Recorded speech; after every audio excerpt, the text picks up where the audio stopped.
وہ غلطی ظاہر ہے پرونونس کرنے میں ہو جاتی ہے، زبر کو زیر پڑھ دیا، اس میں کون سا ایسا مسئلہ ہے؟ غلطی یہ ہوتی ہے کہ پورا قرآن ہی غلط پڑھ رہا ہو۔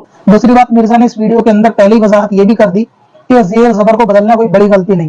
اس کی وجہ یہ ہے کیونکہ مرزا انجینئر خود جانتا ہے کہ اس نے اپنی زندگی میں اتنے زیر زبر بدلے ہیں کہ اگر اس زیر زبر کو جمع کر دیا جائے تو ایک نئی آیتوں کا ہی قرآن لکھا جا سکتا ہے۔ والبلد الطیب یخرج نباتہ بإذن ربی۔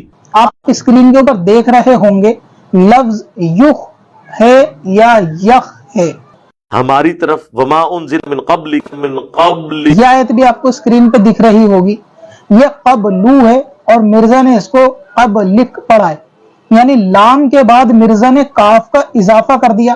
فقالوا یا لیتنا نرد ولا نکذب بآیات ربنا، وہ کہیں گے اے کاش کسی طریقے سے۔ اس آیت کو بھی آپ دیکھیں، اس کے نیچے زیر ہے یا زبر ہے، نکذبی ہے یا نکذبا ہے۔